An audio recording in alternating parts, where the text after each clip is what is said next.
Selanjutnya, di sini saya sudah menulis kembali fungsi likelihood-nya, dan untuk yang bagian eksponen di sini saya akan mengubah sedikit notasinya. Yang bagian pertamanya masih sama, yaitu min 1 per 2 sigma E kuadrat. Namun di sini kan harusnya ada ekspresi yang cukup panjang. Nah, saya akan singkat ya. Kalau di slide sebelumnya berwarna kuning ini, itu adalah sebuah fungsi yang hanya bergantung dari V dan mu ya.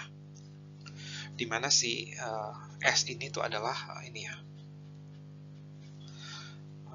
adalah tadi ya sigma dari 2 sampai N ditambah 1 plus V kuadrat Y1 min mu ya. Namun yang sigma itu saya akan singkat lagi notasinya menjadi SC ya, ditambah ini ya, 1 minus V kuadrat Y1 min mu. Nah, si SC itu apa isinya? SC itu adalah ini ya, sigma dari 2 sampai N YJ min mu min V YJ min 1 min mu kuadrat ya. Nah, Anda mungkin masih ingat yang bagian SC itu adalah conditional sum of square ya, function. Dan yang S itu adalah unconditionalnya.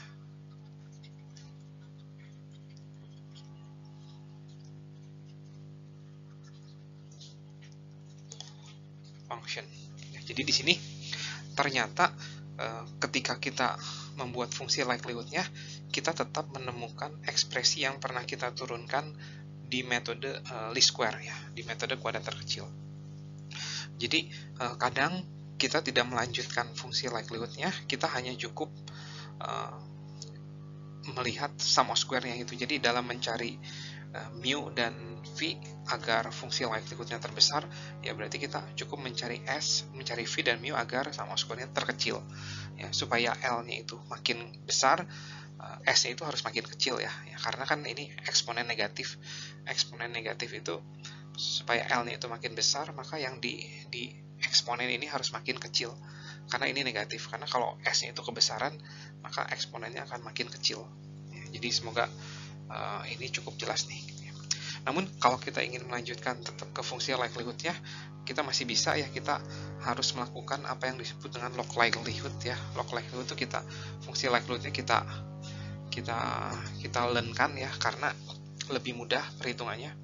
Ini menjadi ini ya, minus N per 2 ln 2 pi, kemudian dikurangin N per 2 ln dari min sigma E kuadrat,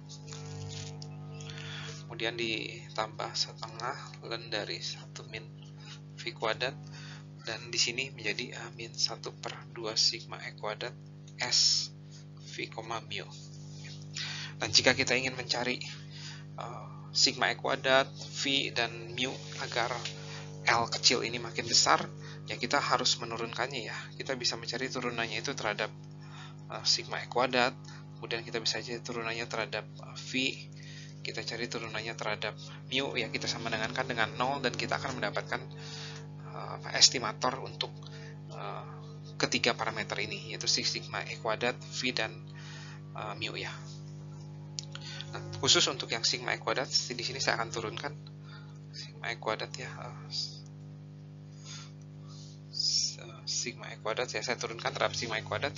Yang ini habis ya, nggak ada karena tidak mengandung sigma E kuadrat. Yang tersisa itu adalah ini ya, minus per 2 minus 1 per min sigma E kuadrat ya, kemudian ditambah yang bagian sini juga tidak ada sigma E kuadrat, hanya yang tersisa di bagian situ yang paling terakhir, yaitu adalah ini dibagi 2 sigma E kuadrat kuadrat ya. Nah, ini kita bisa sama dengan 0 ya, yang ini, dan akan menghasilkan sigma E kuadrat topinya itu adalah 1 per N dari S V, mu. Ya, jadi semoga cukup jelas ya. Nah, biasanya kita akan cari V dan mu terlebih dahulu, baru setelah V dan mu udah dapat, kita cari estimator untuk sigma E kuadrat menggunakan rumus yang di kotak ini nih. Nah, bagaimana mencari V topi dan mu topi? Ya, lagi-lagi kita bisa ada 3 cara ya caranya, yaitu lewat ini nih yang pertama ya, lewat lewat yang ini nih. Mungkin saya ganti warnanya. Lewat yang warna kuning ini nih, kita cari V dan mu itu lewat turunan, atau kita bisa juga mencari V dan mu itu lewat ini, atau kita bisa juga mencari V dan mu-nya itu lewat SC ya. Jadi ada 3 cara. Dari ketiga cara ini biasa menghasilkan V dan mu yang berbeda ya, tapi tidak terlalu berbeda sih sebenarnya kalau n-nya itu cukup besar. Berikut ini hanya sekedar ringkasan dari apa yang sudah kita pelajari dari subbab maximum likelihood estimation.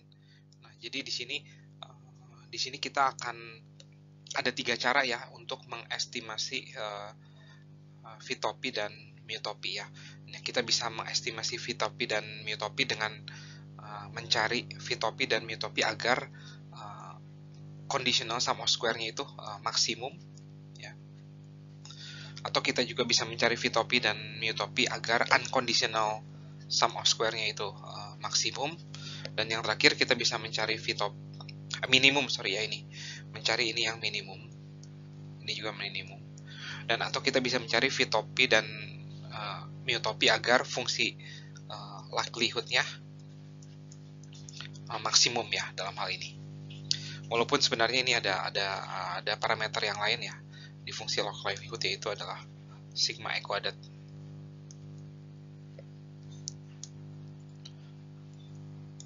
Oke, semoga cukup jelas.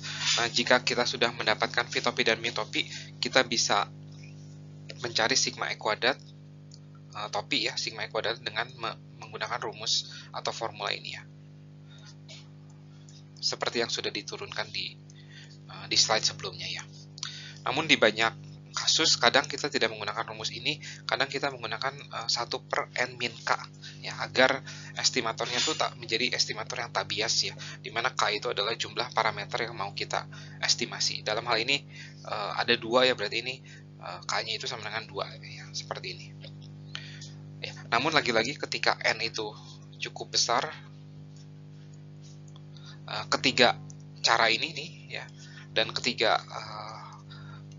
kedua cara dalam estimasi sigma E kuadrat itu tidak akan jauh berbeda ya ketika n itu cukup besar.